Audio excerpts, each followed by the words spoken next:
Kami putuskan Indonesia bergabung dengan BRICS. Kita juga berunding dengan Amerika.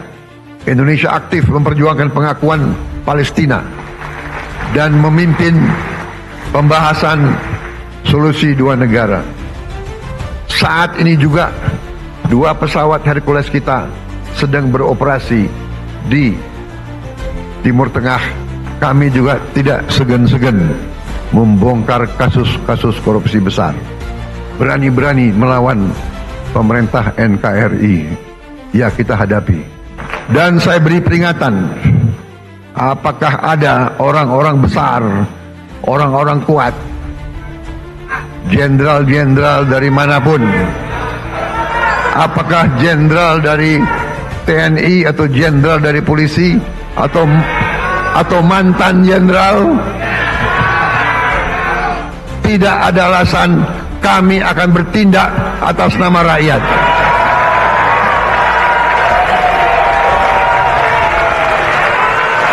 Walaupun kau Gerindra, tidak akan saya lindungi, saudara-saudara sekalian.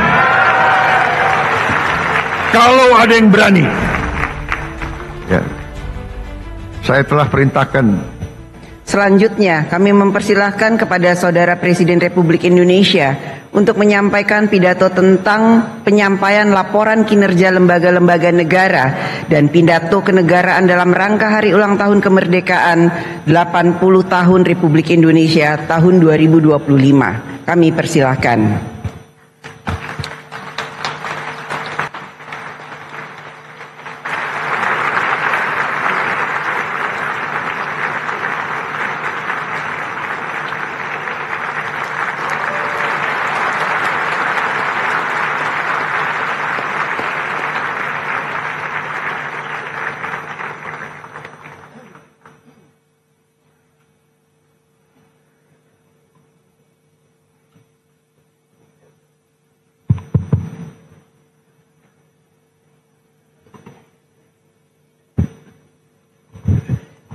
Bismillahirrahmanirrahim. Assalamualaikum warahmatullahi wabarakatuh. Selamat pagi, salam sejahtera bagi kita sekalian. Shalom, salve, om swastiastu. Salam kebajikan, rahayu, rahayu. Yang saya hormati, Saudara Wakil Presiden Republik Indonesia, Saudara Gibran Rakabuming Raka, beserta Ibu Selvi Ananda Putri. Presiden ke-6 Republik Indonesia, Jenderal TNI Purnawirawan Profesor Dr. Susilo Bambang Yudhoyono.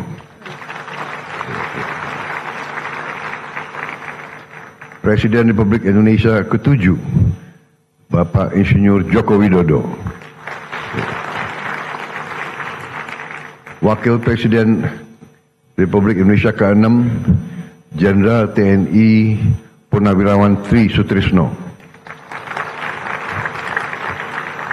Wakil Presiden ke-10 dan ke-12 Republik Indonesia, Bapak Muhammad Yusuf Kalla.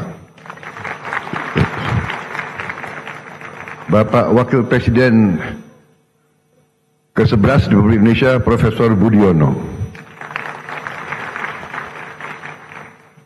Wakil Presiden ke-13 Republik Indonesia, Profesor Kiai Haji Ma'ruf Amin. Ibu Sinta Nuriyah Abdurrahman Wahid, istri Presiden ke-4 Republik Indonesia. Ibu Soraya Hamzahas, istri Wakil Presiden ke-9 Republik Indonesia. Para pimpinan lembaga negara, Ketua Majelis Permusyawaratan Rakyat Republik Indonesia, Saudara Ahmad Muzani, beserta para mantan ketua, para wakil ketua, dan seluruh anggota MPR RI yang saya hormati. Ketua Dewan Perwakilan Rakyat Republik Indonesia, Saudari Puan Maharani, beserta para mantan ketua, para wakil ketua, dan seluruh anggota DPR RI yang hadir. Ketua Dewan Perwakilan Daerah Republik Indonesia, Saudara Sultan Bakhtiar Najimuddin, beserta para mantan ketua, para wakil ketua, dan anggota DPD RI yang saya hormati. Ketua Mahkamah Agung Republik Indonesia, Profesor Sunarto, yang saya hormati. Ketua Mahkamah Konstitusi Republik Indonesia Saudara Suhartoyo yang saya hormati. Ketua Komisi Yudisial Republik Indonesia Profesor Amzulian Rifai yang saya hormati. Ketua Badan Pemeriksa Keuangan Republik Indonesia Saudari Isma Yatun. Para menteri koordinator, para menteri, kepala badan, pimpinan lembaga, Jaksa Agung, Panglima TNI, Kapolri, Kepala BIN, serta seluruh anggota Kabinet Merah Putih yang saya hormati. Yang terhormat para pimpinan partai politik yang hadir. Partai PDI Perjuangan yang mewakili ketua umumnya,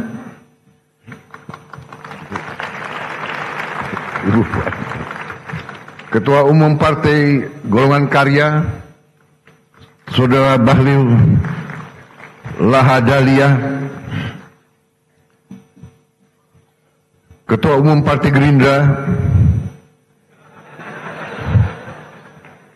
saya sendiri.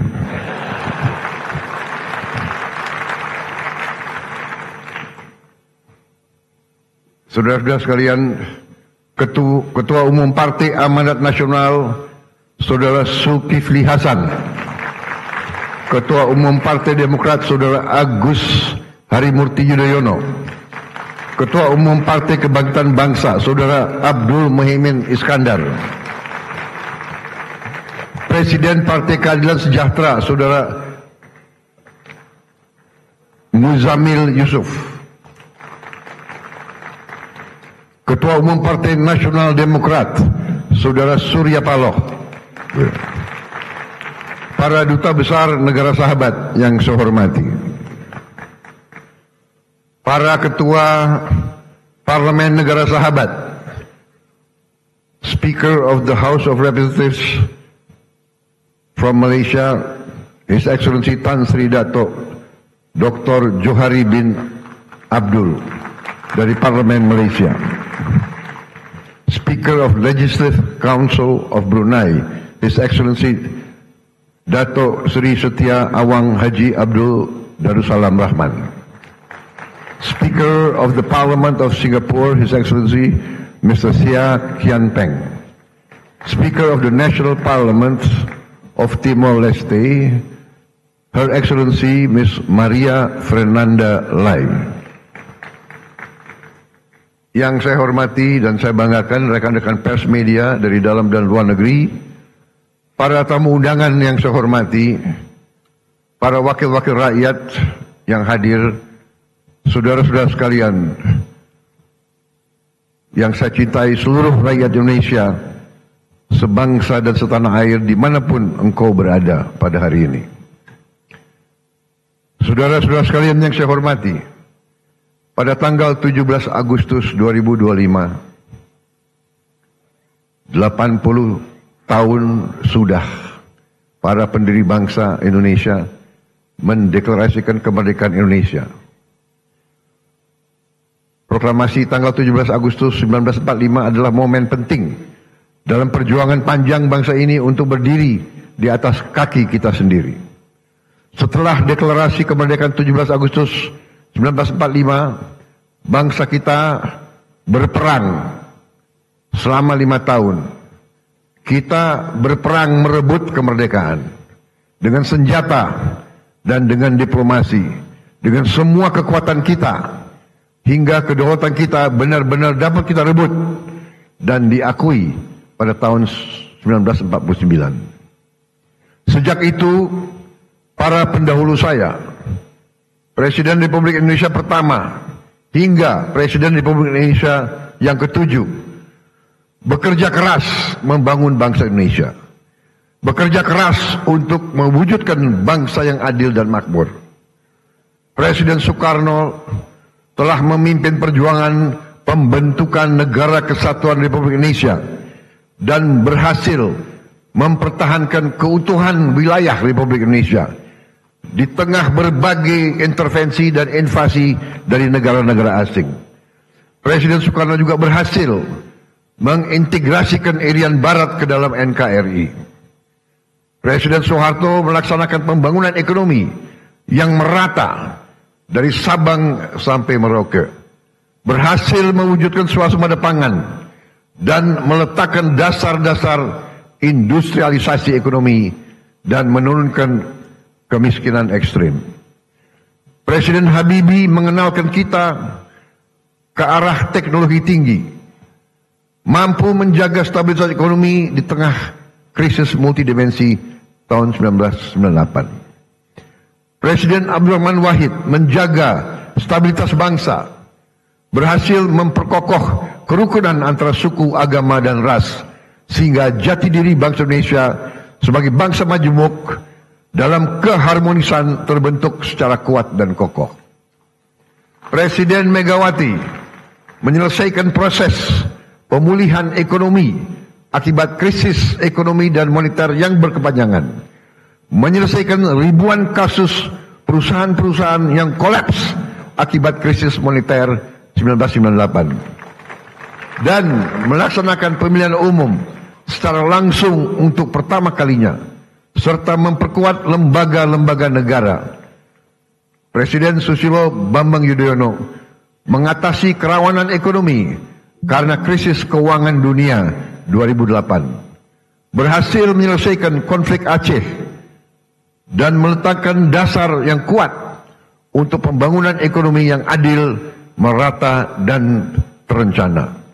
Presiden Joko Widodo membangun berbagai infrastruktur penting, meningkatkan konektivitas antara sentra-sentra ekonomi, memimpin kita di saat yang kritis, yaitu pandemi COVID-19, sehingga Indonesia termasuk salah satu negara yang paling cepat pulih dari dampak pandemi, keluar dari kesulitan ekonomi. Dan juga beliau merintis pembangunan ibu kota negara Nusantara dan meletakkan dasar strategi hilirisasi sumber daya alam Indonesia. Seluruh presiden pendahulu saya bersama pemerintah yang mereka pimpin berupaya mewujudkan Indonesia yang lebih dekat dengan cita-cita kemerdekaan kita, yaitu negara yang merdeka, berdaulat, adil, dan makmur.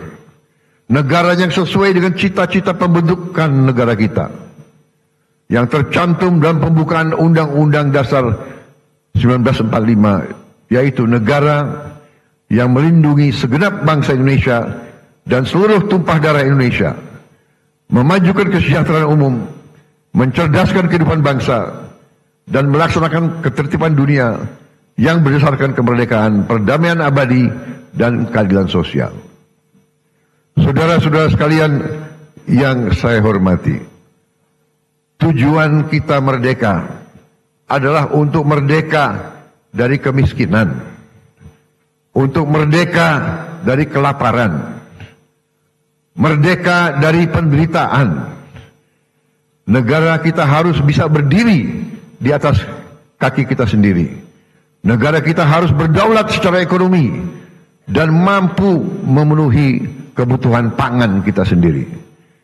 Negara kita diberi karunia oleh Allah SWT sumber daya yang melimpah ruah. Tantangan kita adalah menjaga dan mengelola kekayaan kita agar cita-cita kemerdekaan kita dapat terwujud dalam waktu sesingkat-singkatnya. Hadirin sekalian, hari ini 299 hari yang lalu saya berdiri di sini dan diambil sumpah oleh MPR di hadapan wakil-wakil rakyat Indonesia, di hadapan rakyat Indonesia, dan terutama di hadapan Tuhan Yang Maha Kuasa, bersama wakil presiden saya, Saudara Gibran Rakabuming Raka. Dan di hari yang hikmat ini, saya kembali berdiri di depan saudara-saudara, di depan wakil-wakil rakyat, untuk menyampaikan laporan kerja pemerintahan yang saya pimpin dan lembaga-lembaga negara. Pertama, saya ingin menyampaikan bahwa transisi kepemimpinan nasional dari Presiden Joko Widodo ke pemerintahan yang saya pimpin berjalan dalam semangat persatuan, penuh kehormatan dan kedewasaan politik. Peralihan kepemimpinan yang diakui dunia sebagai peralihan yang lancar dan sangat baik adalah bukti demokrasi kita matang dan kuat. Tidak semua negara mampu melaksanakan transisi kepemimpinan dengan baik dan lancar seperti kita.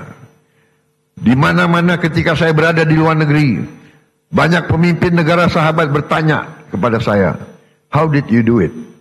How did Indonesia manage?"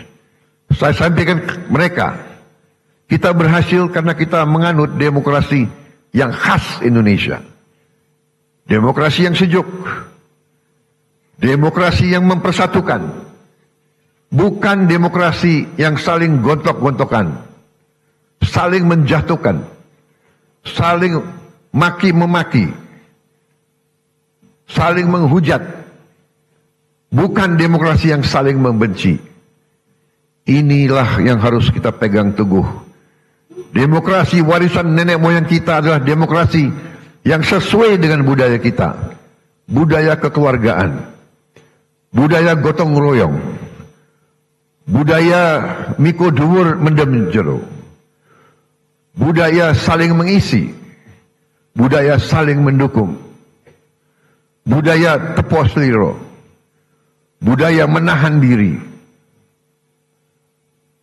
budaya yang iso rumongso, bukan rumongso iso. Kita paham dan mengerti bahwa dalam suatu negara modern perlu ada pengawasan, perlu ada transparansi dalam menjalankan kekuasaan. Kita paham sejarah umat manusia. Jika ada kekuasaan yang tidak diawasi, maka kekuasaan akan menjadi korup. Kekuasaan yang absolut akan menjadi korup secara absolut. Kita paham bahwa korupsi adalah masalah besar di bangsa kita. Perilaku korupsi ada di setiap eselon birokrasi kita. Ada di setiap institusi dan organisasi pemerintahan. Perilaku korup ada di BUMN kita. Ada di BUMD kita. Ini bukan fakta yang harus kita tutup-tutupi. Setelah 299 hari saya memimpin pemerintahan eksekutif, saya semakin mengetahui berapa besar tantangan kita. Berapa besar penyelewengan yang ada di lingkungan pemerintahan kita. Hal ini tidak baik, tapi harus saya laporkan kepada para wakil-wakil rakyat Indonesia.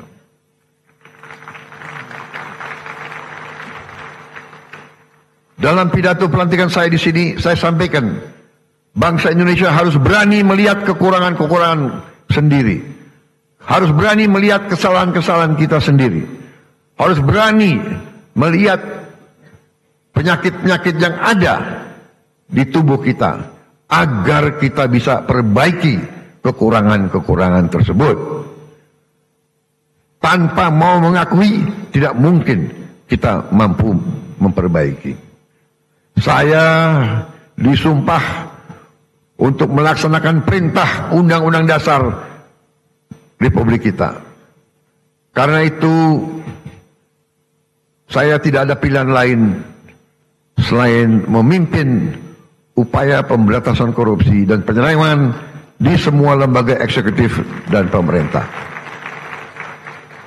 Itulah sebabnya pada awal tahun 2025 ini kami telah identifikasi dan telah selamatkan 300 triliun uang, 300 triliun rupiah dari APBN yang kami lihat rawan diselewengkan.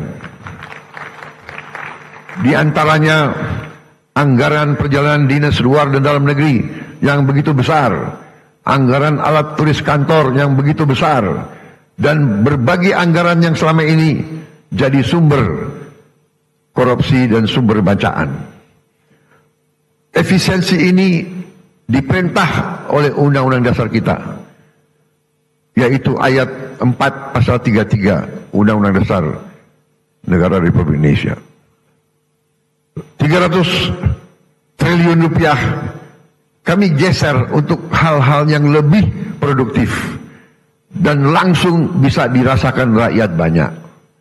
Majelis yang terhormat, sebagai Presiden Republik Indonesia, Saya bertanggung jawab atas pemerintahan eksekutif. Saya berkewajiban menegakkan hukum demi keselamatan bangsa.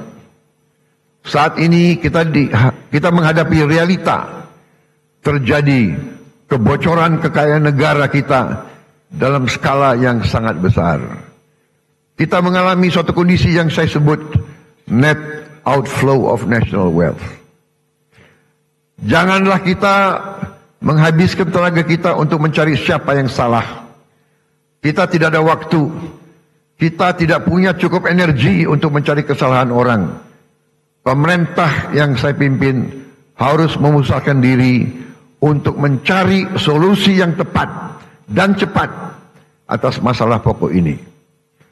Ibarat sebuah badan, kalau darahnya terus mengalir keluar, maka pada suatu titik badan itu akan mati.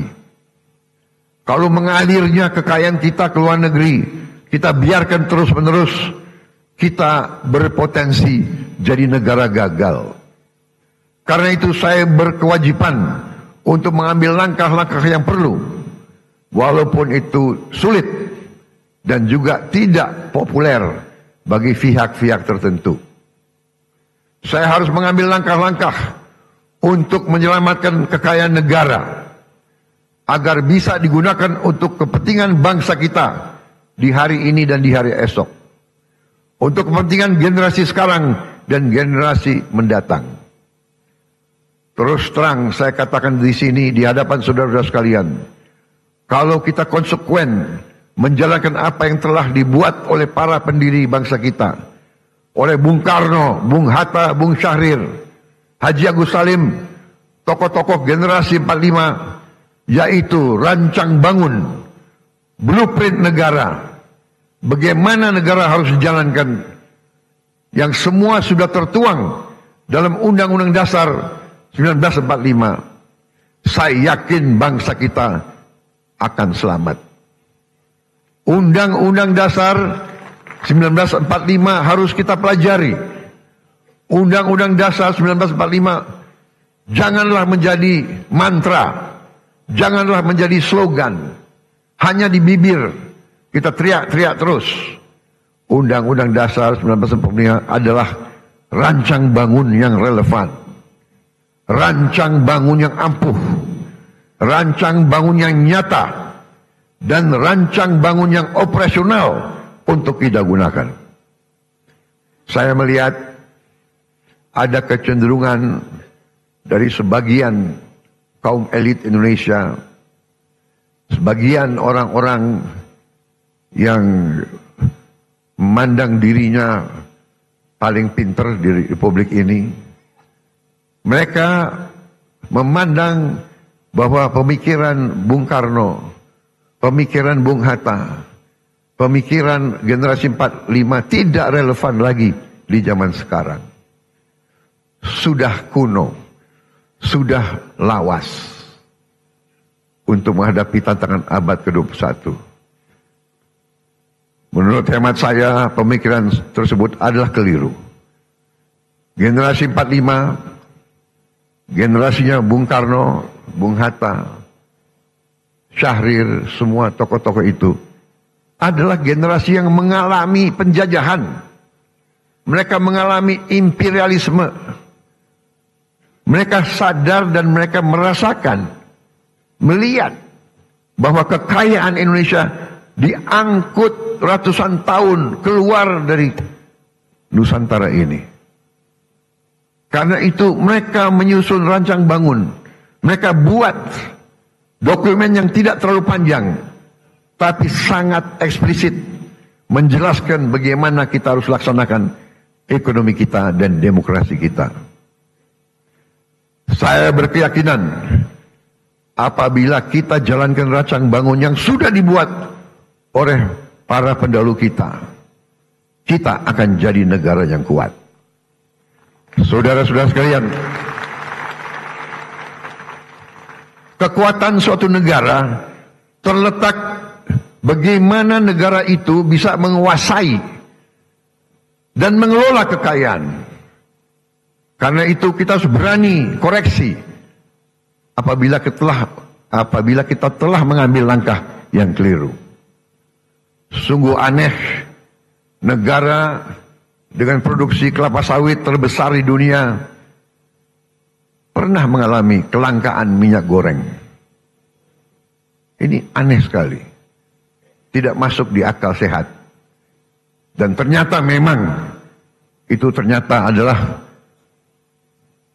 permainan manipulasi yang tadi sudah disinggung oleh Ketua DPR yang saya beri nama Serakah Nomex.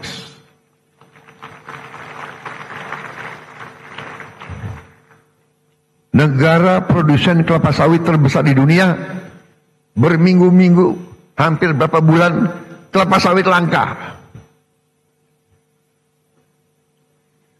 Saudara, juga sungguh aneh, kita subsidi pupuk, subsidi alat pertanian, subsidi pestisida, subsidi irigasi, waduk,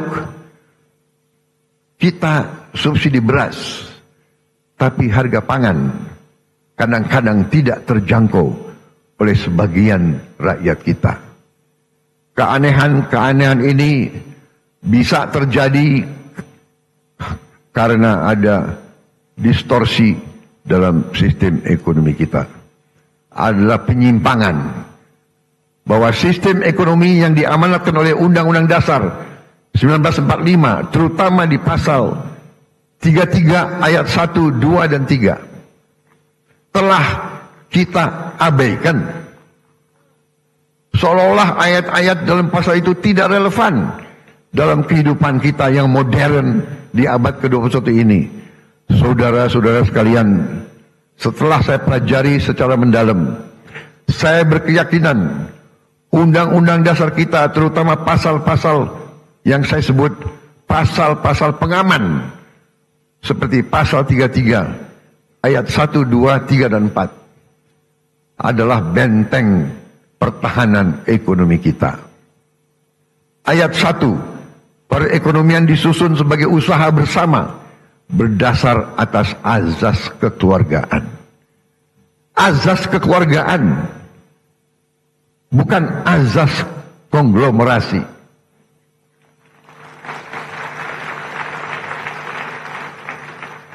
Cabang-cabang produksi yang penting bagi negara dan yang menguasai hajat hidup orang banyak dikuasai oleh negara. Saudara-saudara sekalian, saya ingin bertanya, apakah beras itu penting bagi negara atau tidak? Menguasai atau tidak hajat hidup orang banyak? Apakah penggilingan padi itu penting bagi negara? Apakah penggilingan padi itu hajat hidup orang banyak? Tapi ada sementara, tidak semua, saya harus fair, ada sementara pengusaha-pengusaha yang justru memanfaatkan kekuatan mereka, kekuatan modal mereka untuk dominasi dan manipulasi kehidupan rakyat, dan ini tidak bisa kita terima. Ayat 3, bumi dan air dan kekayaan alam yang terkandung di dalamnya dikuasai oleh negara dan dipergunakan untuk sebesar-besar kemakmuran rakyat. Saudara-saudara, ayat 4, perekonomian nasional diselenggarakan berdasar atas demokrasi ekonomi dengan prinsip kebersamaan, efisiensi, berkeadilan. Jadi efisiensi ini perintah Undang-Undang Dasar. Tapi ada yang demo lawan efisiensi. Berwawasan lingkungan, kemandirian, serta dengan menjaga keseimbangan kemajuan dan kesatuan ekonomi nasional. Saudara-saudara, ketika kita tidak konsekuen menjalankan Undang-Undang Dasar kita, terjadilah distorsi ekonomi. Terjadilah pemerataan ekonomi yang tidak cepat, di mana yang menikmati pertumbuhan ekonomi kita hanya segelintir orang saja. terjadilah kondisi di mana pertumbuhan ekonomi rata-rata 5% selama 7 tahun terakhir tidak tercermin dalam kondisi nyata rakyat Indonesia. Masih terlalu banyak anak-anak yang kelaparan, petani dan nelayan yang kesulitan menjual hasil panennya, rakyat yang belum memiliki rumah layak huni, guru yang belum dihargai, serta keluarga yang tak sanggup berobat karena biaya atau karena tidak ada fasilitas kesehatan di daerahnya. Namun, ketika kita konsekuen menjalankan Undang-Undang Dasar kita dalam 299 hari ini, alhamdulillah saya dapat melaporkan bahwa kita telah mencapai berbagai kemajuan yang cukup berarti. Di tengah konflik politik, konflik ekonomi secara global, perang dagang, perang tarif, ekonomi Indonesia masih berhasil tumbuh di atas 5%. Tumbuh dalam 5,12%. Dan para pakar yakin bahwa ini akan semakin meningkat di saat-saatnya akan mendatang. Di tengah dunia yang penuh gonjang-ganjing, realisasi investasi kita semester pertama 2025 telah mencapai 942 triliun, naik 13,6% dari tahun lalu. Telah mencapai target APBN 2025 sebelum tahun 2025 berhasil. Dan berhasil menyerap tenaga kerja Indonesia 1.200.000 orang. Saudara-saudara sekalian, kita telah melaksanakan intervensi strategis untuk memperbaiki gizi 82 juta anak-anak Indonesia dan ibu-ibu hamil. Saudara-saudara sekalian, sekarang kita telah mencapai kemajuan yang membanggakan.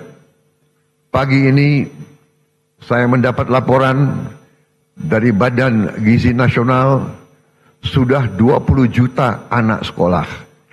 Anak belum sekolah, ibu hamil, dan ibu menyusui sudah menerima makan bergizi gratis setiap hari. Terima kasih Badan Gizi Nasional.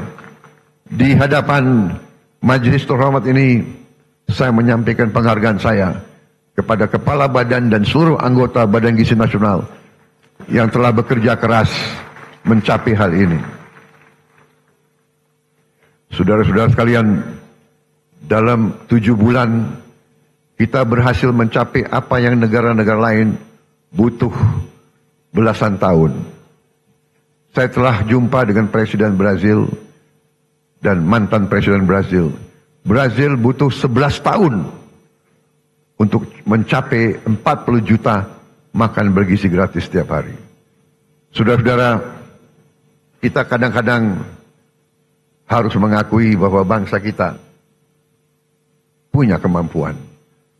Bangsa kita, bila ada kehendak, banyak yang bisa kita kerjakan bersama. Begitu banyak masalah manajemen yang harus kita hadapi agar program ini berjalan baik. Pembangunan fisik dapur, pengelolaan rantai pasok, pelatihan manajer-manajer dan pelaksana-pelaksana. Sekali lagi, saya tadi ucapkan terima kasih kepada Kepala Badan Gizi Nasional. Saudara dan anggotamu telah bekerja dengan baik. Kita kadang-kadang kalau yang berbuat baik, kita lupa ucapan terima kasih. Kalau yang berbuat salah, kita tidak akan lupa-lupa. Terus diingat. Saya juga ucapkan terima kasih kepada semua pihak yang telah mendukung terlaksananya makan bergizi gratis. TNI, Polri, Nahdlatul Ulama, Muhammadiyah, ormas-ormas, koperasi-koperasi, yayasan-yayasan, yang telah rame-rame terlibat dan bergotong royong membentuk satuan pelayanan pemenuhan gizi di seluruh provinsi Indonesia. Makan bergizi gratis bukan semata program sosial, melainkan fondasi untuk menciptakan generasi yang sehat, cerdas, dan produktif.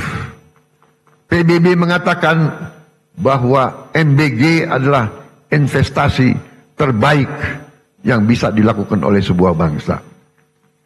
Walau baru berjalan 8 bulan, hasil dari makan bergizi gratis mulai terasa. Angka kehadiran anak di sekolah meningkat. Prestasi anak-anak di sekolah meningkat. Per hari ini sudah ada 5.800 satuan pemenuhan pelayanan gizi di 38 provinsi. MBG telah menciptakan 290.000 lapangan kerja baru di dapur-dapur dan melibatkan 1 juta petani, nelayan, peternak, dan UMKM. MBG mendorong pertumbuhan ekonomi di desa-desa. Hadirin sekalian, tidak ada negara yang kuat yang tidak mampu memproduksi pangannya sendiri. Oleh karena itu, pemerintah yang saya pimpin bekerja keras untuk memutus ketergantungan pada impor dengan membuka jutaan hektar sawah baru di Kalimantan Tengah, di Kalimantan Barat, di Sumatera, di Papua, dan beberapa daerah lain. Selain melakukan ekstensifikasi, kami juga melakukan intensifikasi. Kami mendorong produksi pangan di desa-desa. Kami memotong birokrasi penyaluran pupuk. Kita salurkan pupuk langsung dari pabrik ke petani-petani dan memberi bantuan alat pertanian kepada para petani kita.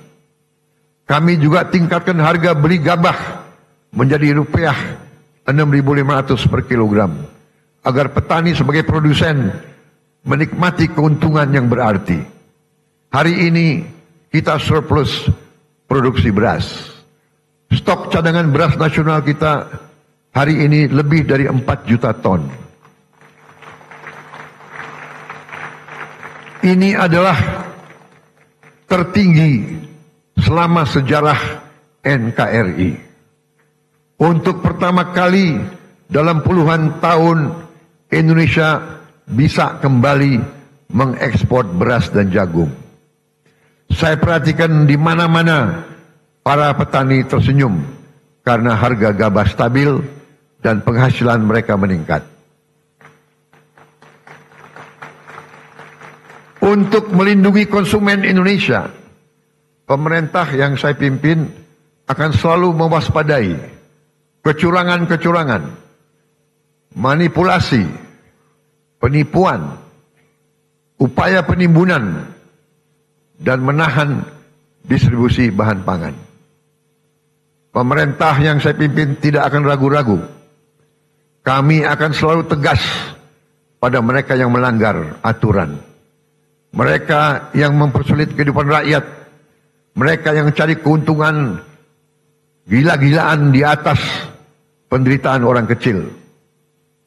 Pemerintah yang saya pimpin akan konsekuen menggunakan segala kewenangan yang diberikan kepada kami dari Undang-Undang Dasar 1945 dan juga Undang-Undang Nomor 7 tahun 2014 tentang perdagangan, terutama pasal 107 Jungto pasal 29 ayat 1 yang berbunyi pelaku usaha yang menyimpan barang kebutuhan pokok dan atau barang penting dalam jumlah dan waktu tertentu pada saat terjadi kelangkaan barang, gejolak harga, dan atau hambatan lalu lintas bisa mendapat pidana penjara paling lama 5 tahun dan atau denda paling banyak 50 miliar rupiah. Hadirin sekalian, saya pastikan perusahaan-perusahaan siapapun yang berani manipulasi dan melanggar, kami akan proses hukum. Dan berdasarkan wewenang konstitusional yang ada pada Presiden Republik Indonesia, kami akan sita yang bisa kami sita. Kami akan selamatkan rakyat. Kami akan membela kepentingan rakyat. Kami pastikan rakyat Indonesia tidak akan menjadi korban serakanomics.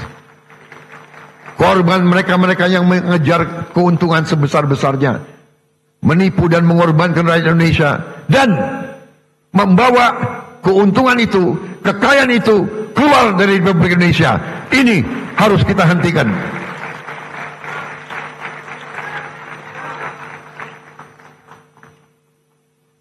Selama saya menjabat Presiden Republik Indonesia, jangan pernah anggap yang besar dan yang kaya bisa bertindak seenaknya.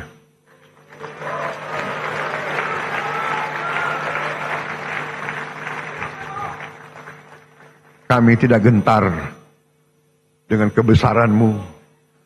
Kami tidak gentar dengan kekayaanmu. Karena kekayaanmu berasal dari rakyat Indonesia.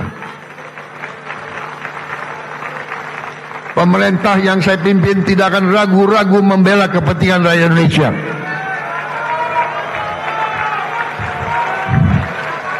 Kita akan gunakan Undang-Undang Dasar 1945 pasal 33 yang sudah sangat jelas. Cabang-cabang produksi yang penting bagi negara dan yang menguasai hajat hidup banyak dikuasai oleh negara. Ini warisan Bung Karno, ini warisan Bung Hatta, ini warisan Bung Syahrir. Saya yakin mereka berada di atas kebenaran. Atas dasar inilah hari ini saya umumkan, setelah pertimbangan cermat oleh pemerintah untuk melindungi hak rakyat mendapatkan beras yang tepat takaran, tepat kualitas, harga terjangkau, dan usaha penggilingan beras skala besar harus mendapat izin khusus dari pemerintah. Kalau mereka masih mau bergerak di bidang ini, kalau tidak, yang besar silahkanlah pindah ke bidang lain. Jangan main di atas kebutuhan dasar rakyat Indonesia.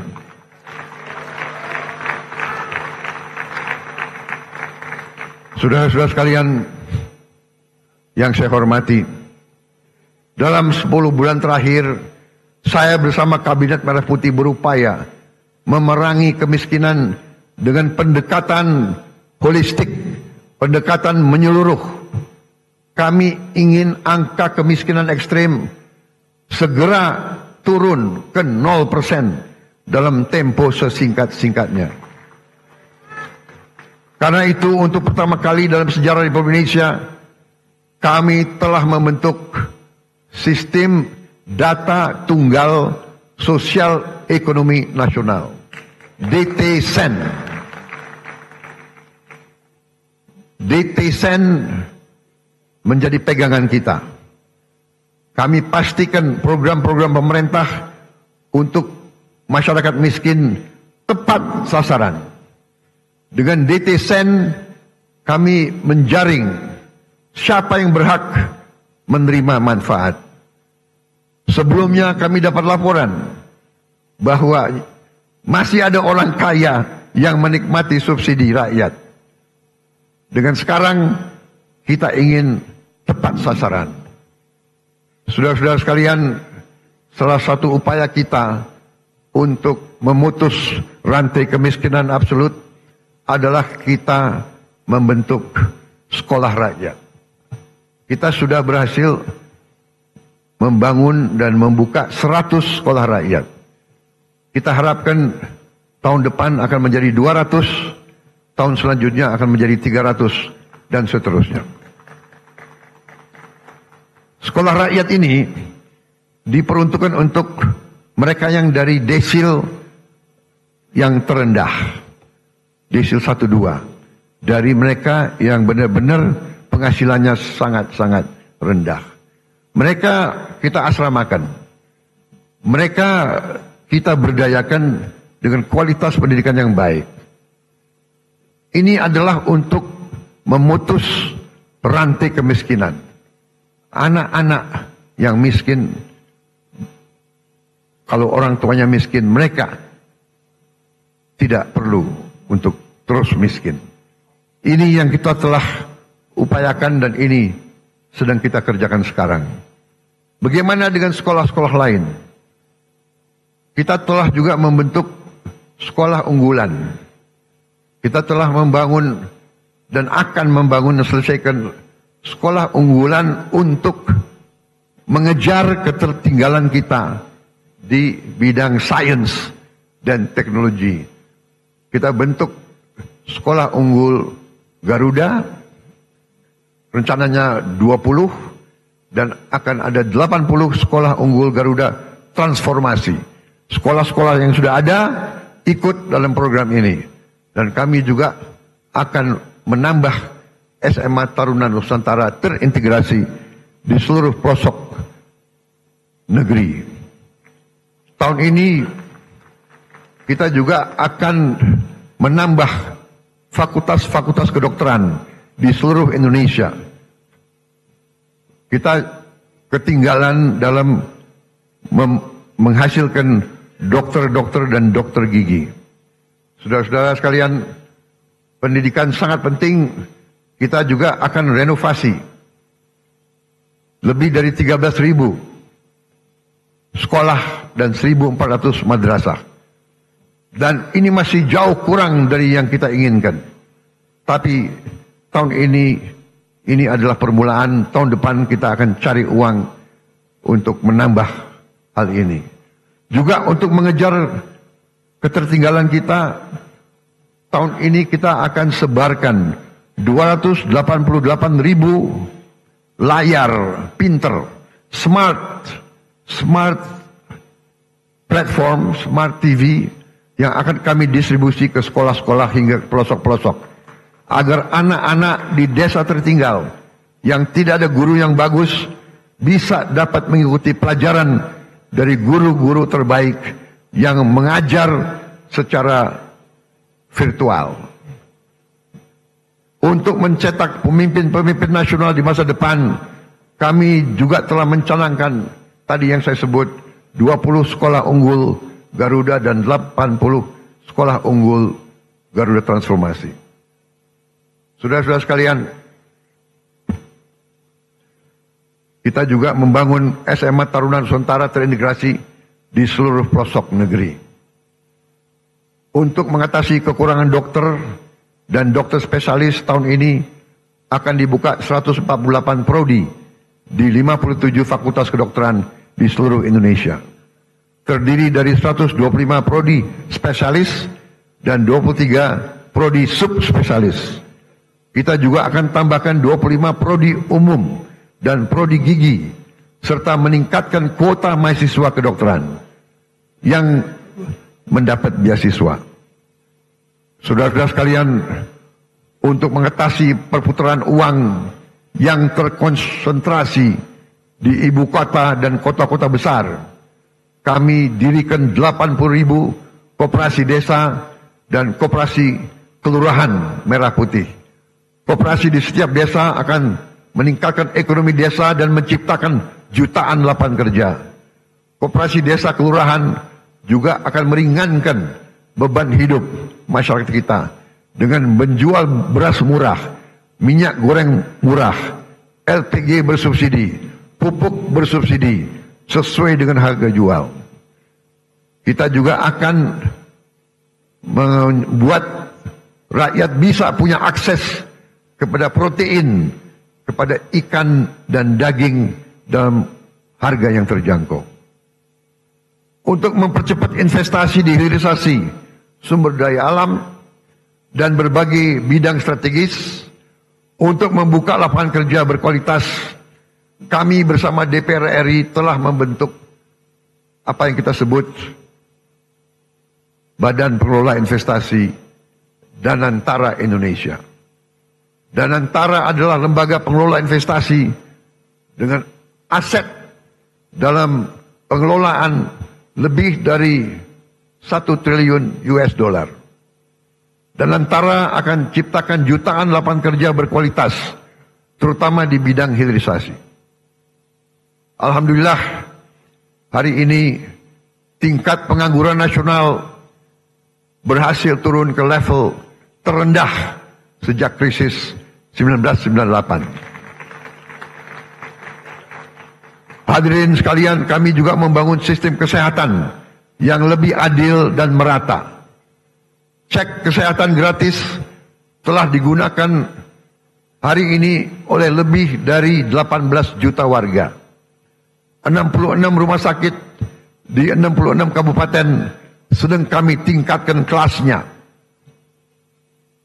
Kawasan ekonomi khusus Sanur kami hadirkan sebagai pusat pelayanan medis bertaraf internasional agar orang Indonesia tidak harus berobat ke luar negeri. Kami tegakkan kedaulatan Indonesia di panggung dunia. Kami putuskan Indonesia bergabung dengan BRICS. Indonesia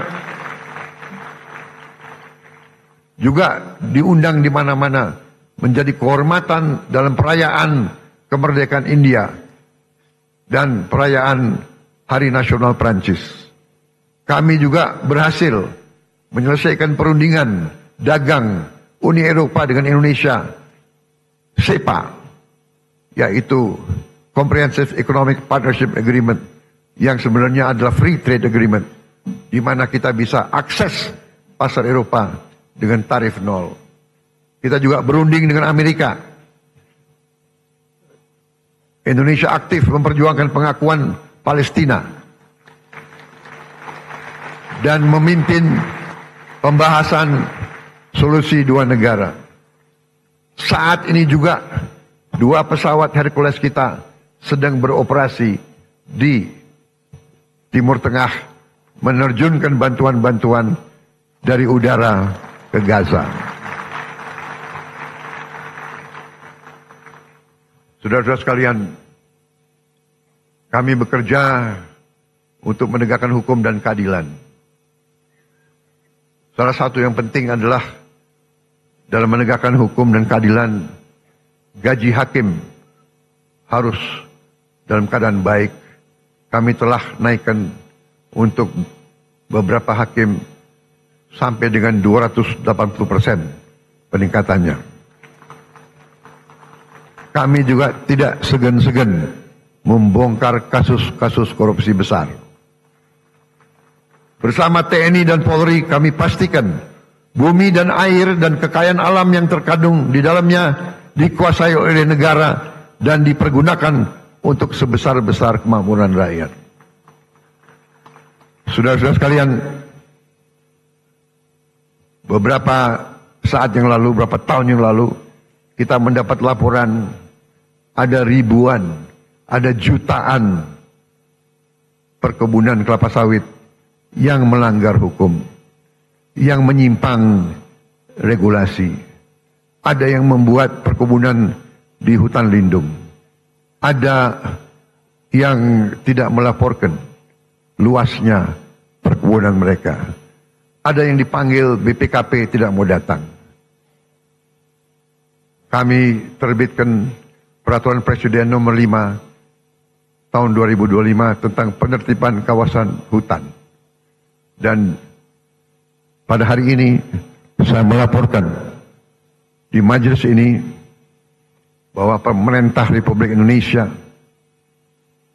sudah menguasai kembali 3,1 juta hektar dari potensi 5 juta hektar lahan sawit yang dilaporkan melanggar aturan, tapi kita belum verifikasi. Yang sudah jelas kita verifikasi melanggar aturan adalah 3,7 juta hektar, dan dari 3,7 juta hektar 3,1 juta sudah dikuasai kembali. Saudara-saudara sekalian, perlu saya laporkan juga di sini bahwa ada keputusan pengadilan yang sudah ingkrah 18 tahun yang lalu yang memerintahkan ada kebun-kebun kelapa sawit yang harus disita. Tapi tidak ada penegak hukum waktu itu yang mau melaksanakannya. Saya tidak tahu kenapa. Tapi saya telah perintahkan dikuasai kembali oleh negara. Dan untuk itu kita telah menggunakan pasukan-pasukan TNI untuk mengawal tim-tim yang menguasai kebun-kebun tersebut. Karena sering terjadi perlawanan. Berani-berani melawan pemerintah NKRI. Ya, kita hadapi, saudara-saudara sekalian. Setelah ini, kita akan tertibkan juga tambang-tambang yang melanggar aturan. Saya telah diberi laporan oleh aparat-aparat bahwa terdapat 1063 tambang ilegal. Dan potensi kekayaan yang dihasilkan oleh 1063 tambang ilegal ini dilaporkan potensi kerugian negara adalah minimal 300 triliun. Saudara-saudara sekalian,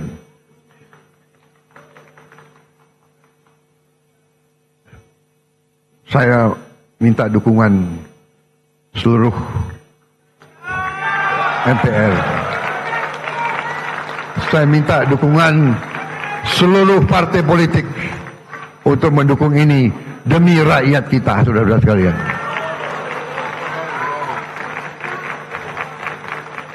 Dan saya beri peringatan, apakah ada orang-orang besar, orang-orang kuat, jenderal-jenderal dari manapun, apakah jenderal dari TNI atau jenderal dari polisi atau mantan jenderal, tidak ada alasan kami akan bertindak atas nama rakyat.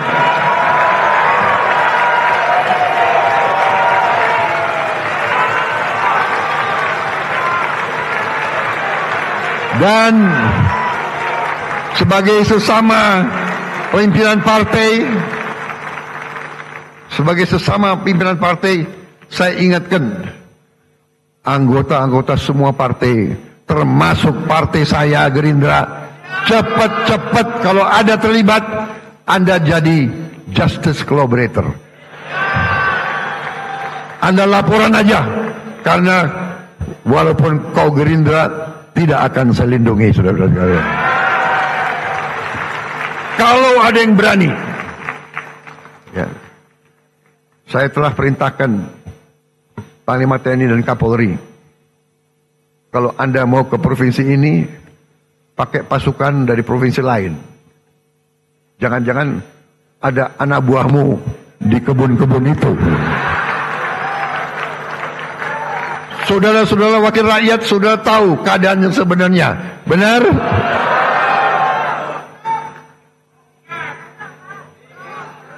Saya sudah lama jadi orang Indonesia. Segala ulah, apalagi saya ini senior mantan tentara. Jadi junior-junior itu jangan macam-macam ya. Aku tahu. Kalau rakyat yang nambang, ya sudah, kita bikin koperasi. Kita legalkan. Kita atur, kita legalkan, ya. Tapi jangan alasan rakyat tahu-tahu nyelundup. Nyelundup ratusan triliun, nyelundup. Saudara-saudara sekalian, harus hitung waktu ini. Dengan kondisi geopolitik yang semakin tidak menentu, Indonesia harus punya pertahanan yang kuat untuk menjaga kekayaan kita. Untuk itu tahun ini kita bentuk 6 komando daerah militer baru, 14 komando daerah angkatan laut, 3 komando daerah angkatan udara, 1 komando operasi udara, 6 grup komando pasukan khusus, 20 brigade teritorial pembangunan, 1 brigade infanteri marinir, 1 resimen korps pasukan gerak cepat, 100 batalion teritorial pembangunan, 5 batalion infanteri marinir dan 5 batalion komando korps pasukan gerak cepat. Langkah ini sejalan dengan doktrin pertahanan kita, pertahanan dan keamanan rakyat semesta, SIS Hankam Rata, di mana seluruh warga negara dan sumber daya nasional didaya gunakan secara total untuk kepentingan pertahanan dan keamanan kita. Saudara-saudara sekalian, kita faham bahwa perang itu destruktif. Kita tidak mau perang, kita harus hindari perang. Karena itu, politik luar negeri yang saya jalankan dan saya umumkan adalah politik 1000 kawan terlalu sedikit, 1 lawan terlalu banyak. Kami tetap pada garis non-blok, garis non-aligned. Kami tidak akan berpihak kepada blok manapun. Ini yang kami sampaikan di mana-mana. Bebas aktif. Kita ingin damai dengan semua orang.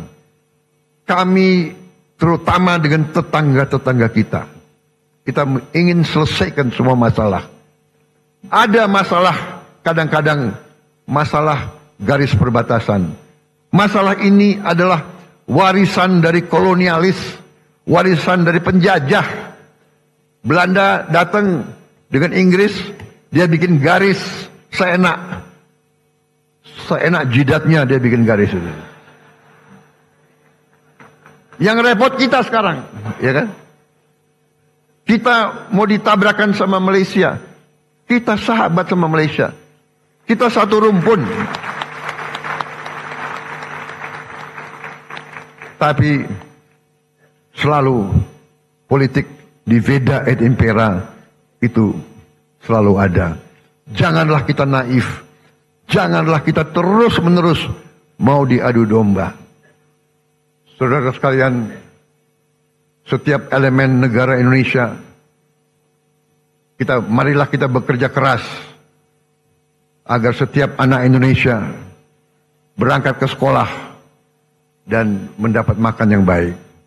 Kita ingin petani, nelayan kita kembali bangga menjadi tulang punggung bangsa, menjadi produsen makanan. Hidup petani dan nelayan kita harus baik, harus bagus. Untuk itu kita akan bangun dalam waktu yang secepat ini. Tahun ini juga kita harus mulai 1.100 desa nelayan. Tiap desa nelayan terdiri dari 2.000, kurang lebih 2.000 kepala keluarga. Berarti di situ akan hidup 2 juta kepala keluarga. Kalau satu kepala keluarga terdiri dari bapak, ibu, dan 3 anak, berarti 5 juta. 10 juta orang akan hidup dengan baik. Ini akan kita wujudkan dalam waktu dekat. Mereka juga akan membayar kembali investasi kita. Jadi ini bukan BLT, ini bukan bagi-bagi uang. Kita pinjemin uang, mereka akan bayar cicil kembali kepada pemerintah. Jadi karena mereka akan menghasilkan nilai. Kita ingin guru-guru kita semangat mengajar karena dihargai. Kita ingin rakyat kecil bisa tersenyum karena tidak lagi takut sakit, tidak takut lapar, dan tidak takut anaknya tidak bisa sekolah. Dan kita harus cari lapangan kerja yang sebesar-besarnya dan sebanyak-banyaknya. Tujuan kita, tujuan kemerdekaan adalah yen wong cilik iso gemuyu.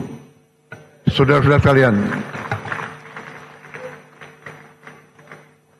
untuk itu saya memberi apresiasi kepada lembaga-lembaga negara atas kinerja mereka dalam menjalankan roda negara. MPR RI melalui visi besar Rumah Kebangsaan, pengawal ideologi Pancasila dan kedaulatan rakyat, secara konsisten terus-menerus sosialisasikan Pancasila, Undang-Undang Dasar 1945, NKRI dan Bhinneka Tunggal Ika. MPR konsisten turun ke rakyat, jelaskan 4 pilar kehidupan berbangsa dan bernegara. Ini sangat penting karena pemahaman Undang-Undang Dasar 1945 bisa menyelamatkan ekonomi kita, bisa menyelamatkan demokrasi kita.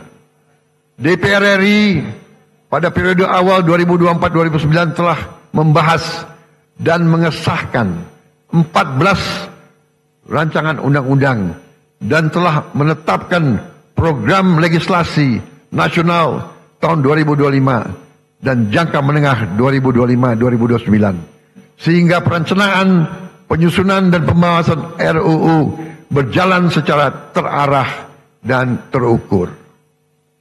Pada pelaksanaan fungsi penganggaran, DPR RI telah membantu pemerintah mewujudkan efisiensi berkeadilan di APBN kita yang merupakan mandat dari Undang-Undang Dasar 1945 serta membantu menyusun RAPBN 2026 yang akan saya sampaikan sore hari ini. DPR RI juga telah melaksanakan fungsi pengawasan yang luas melalui 26 panitia kerja pengawasan dan 3 tim pengawasan. DPD RI telah menetapkan lebih dari 50 keputusan kelembagaan yang mencerminkan peran aktif dan strategis DPD dalam memperjuangkan aspirasi dan kepentingan daerah di tingkat pusat. Lebih lanjut, DPD RI telah mendukung pembangunan berkelanjutan, aktif menjalankan fungsi pengawasan, pemberian pertimbangan anggaran, serta proaktif memantau dan mengevaluasi Raperda dan Perda untuk memastikan kesesuaian regulasi daerah dengan kebijakan nasional. BPK RI telah membuktikan integritasnya dan independensinya dalam pemeriksaan pengelolaan dan tanggung jawab keuangan negara.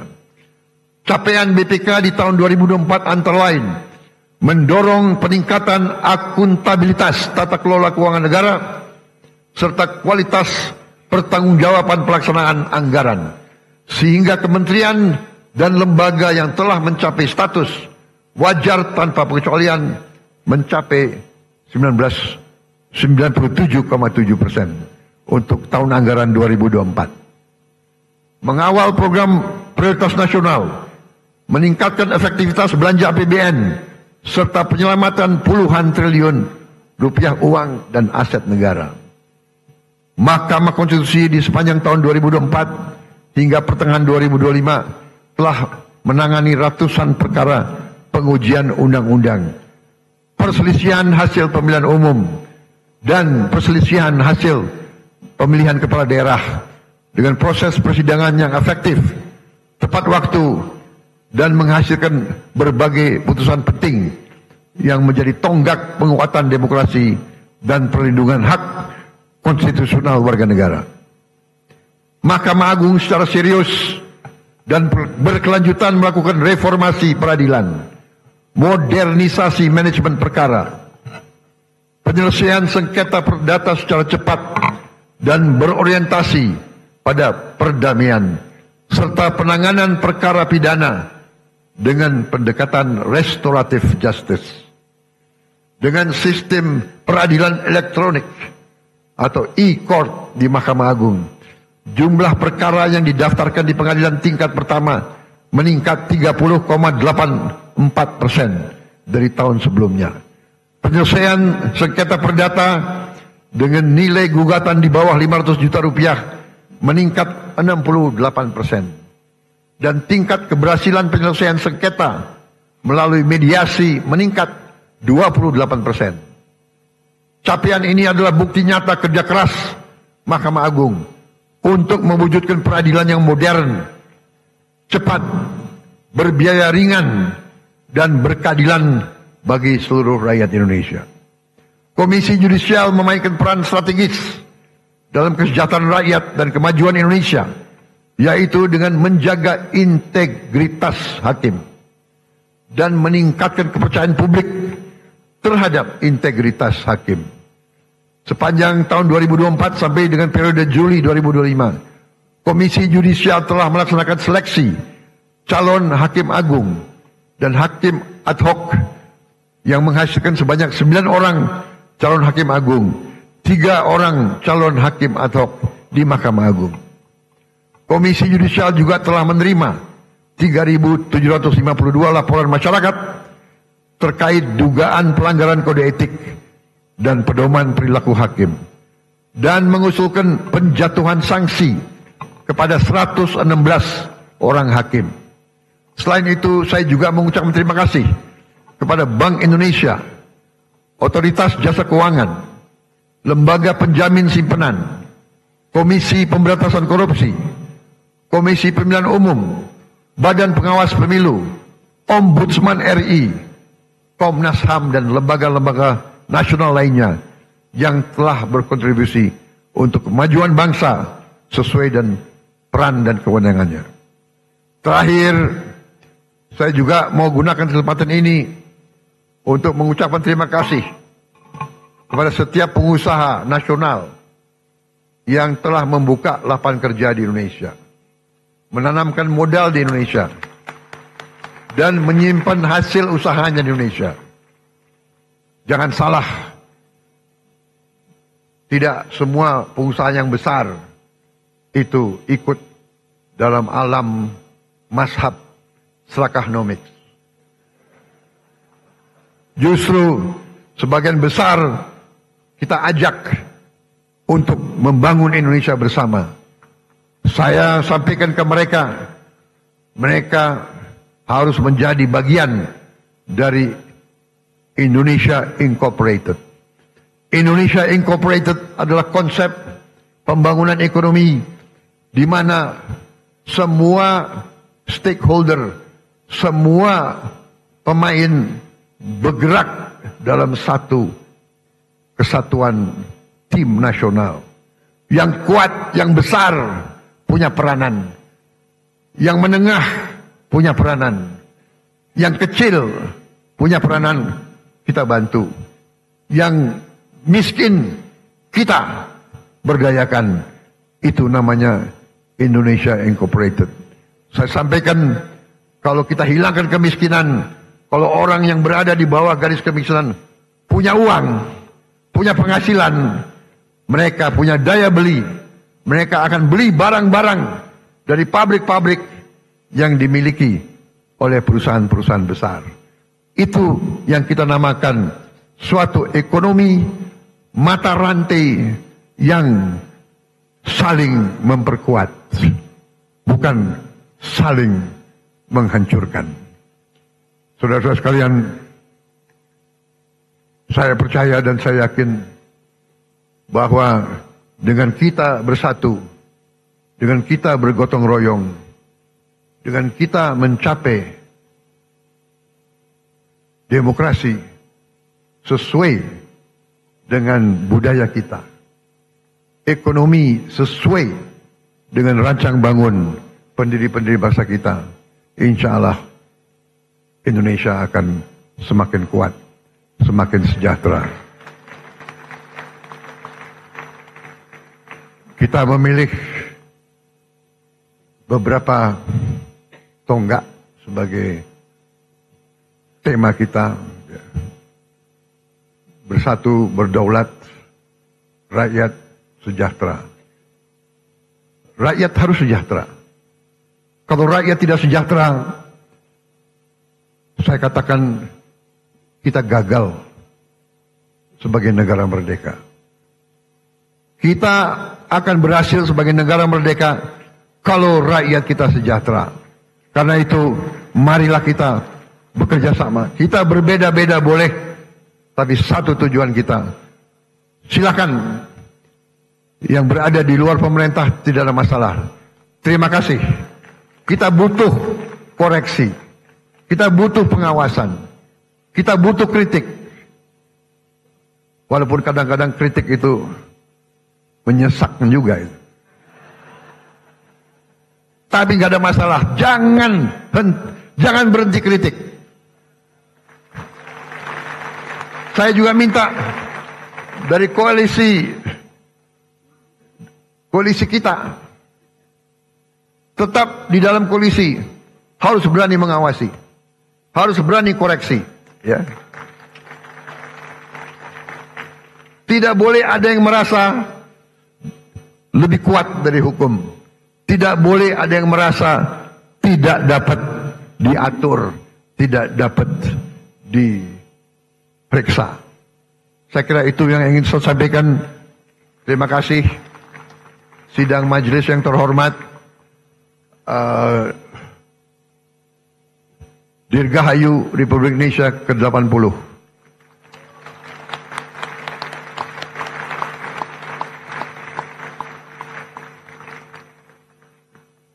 Mungkin inilah tandanya bahwa demokrasi kita kuat, karena saya adalah Presiden ke-8 Republik Indonesia yang akan memimpin perayaan Hari Kemerdekaan yang ke-8 Dasawarsa.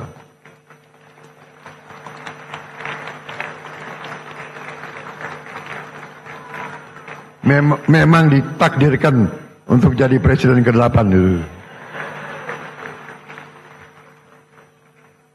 Dan saya adalah bukti bahwa demokrasi kita berjalan. Karena saya ikut pemilu 5 kali.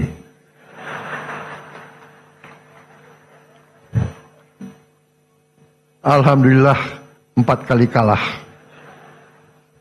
Tapi hari ini saya berdiri di depan majelis ini. Terima kasih. Terima kasih, saudara-saudara sekalian. Wassalamualaikum warahmatullahi wabarakatuh.